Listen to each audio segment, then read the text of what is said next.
Bismillahirrahmanirrahim. Bağışlayan və mehriban Allahın adıyla. İmam Əli əleyhissalam buyurur: İnsanın özü haqqında danışaraq özünü tərifləməsi doğru sözlərin ən pisidir. Təsnifi Qurar, səhifə 466. Bəli, əziz izləyicilər, yenə cümə axşamının yola verdikdən sonra gözəl cümə gününü qarşıladıq və ən gözəl, bərəkətli günlərdən birini qarşıladıq. Günümüzü artıq yekunlaşdırmaq üzrəyik və biz sizlərlə yenə görüşə gəldik. Gəldik ki, yeni bir mövzuları müzakirə edək. Mövzumuz duyğular haqqında olacaq. Və mövzumuzu müzakirə etmək üçün Sağlam Ruh Psixologiya Mərkəzinin təsisçi direktoru, ilahiyyatçı, eləcə də ailə psixoloqu olan Pərvanə Cəfərovanı dəvət etmişik. Xoş gördük Pərvanə xanım. Çox sağ olun, xoş gördük sizləri.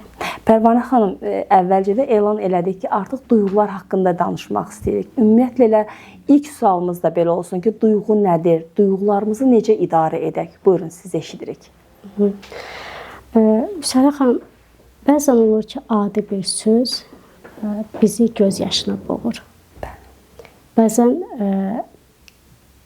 qəzəblə dediyimiz bir söz həyatımızı dəyişir.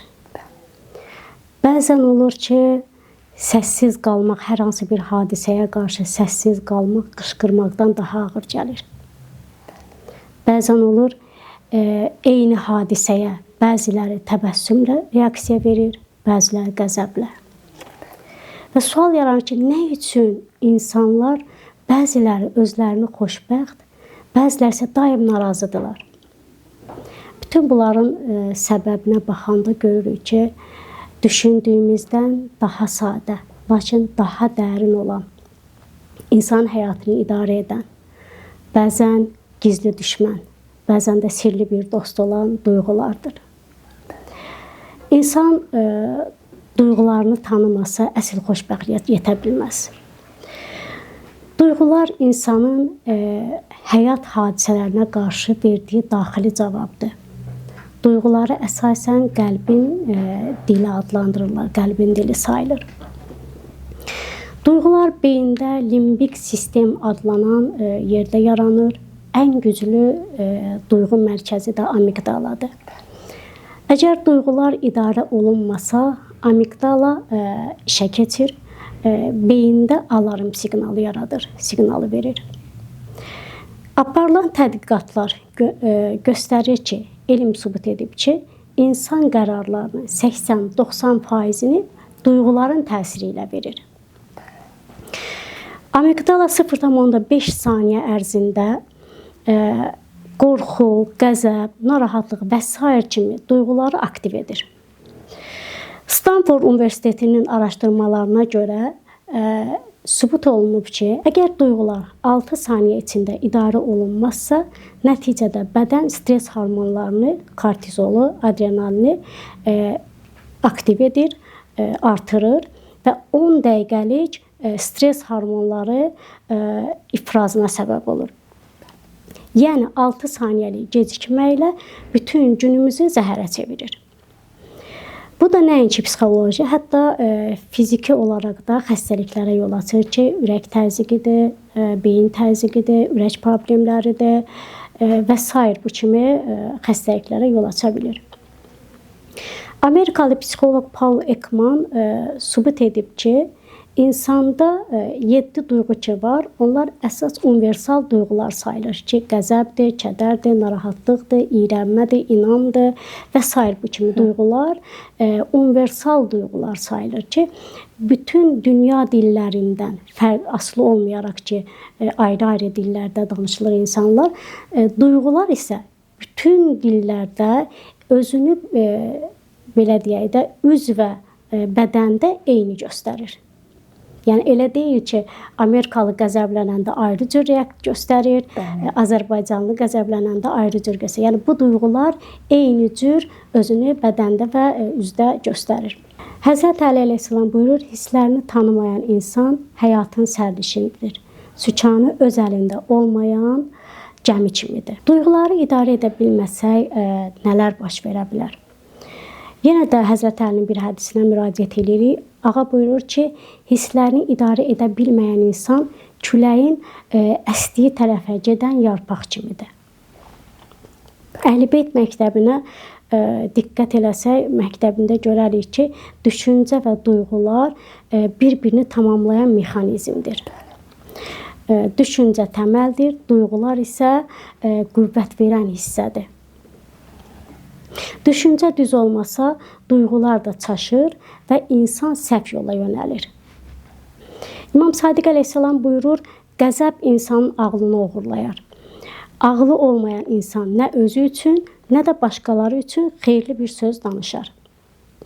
Hədisə diqqət eləsək, görərik ki, burada da ağa bizə duyğuları idarə etmədən nə iman, nə də sülh əldə etməyin mümkün olmadığını göstərir. Araşdırmalara görə duyğularını idarə edə bilməyən insan ailə münasibətlərində də 70% daha çox mübahisə yaşayır.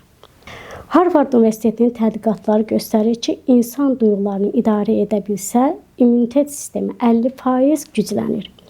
Ürək-damar xəstəliklərinin riski 40% azalır.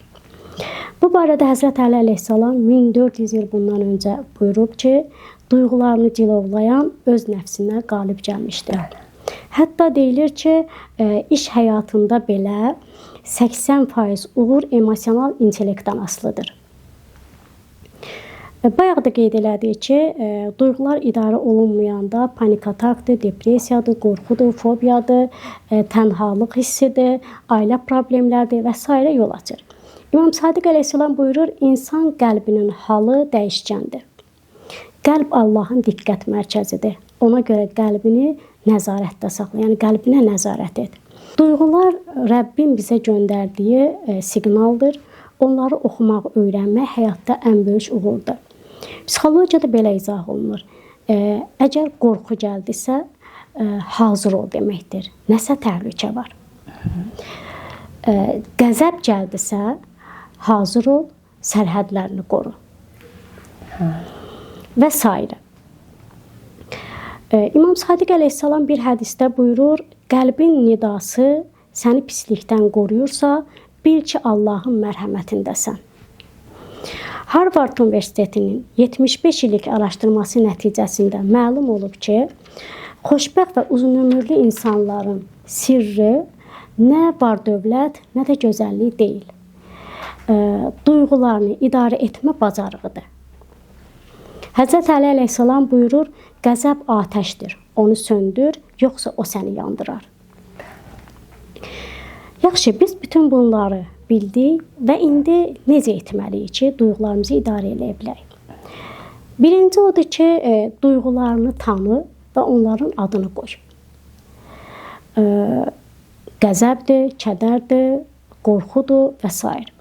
Psixologiyada buna emosional etiketləmə deyirlər. Misal üçün, hadisə yaşandı, sual ver. Mən özümü necə hiss edirəm? Hansı duyğudayam? Qəzəb duyğusudur.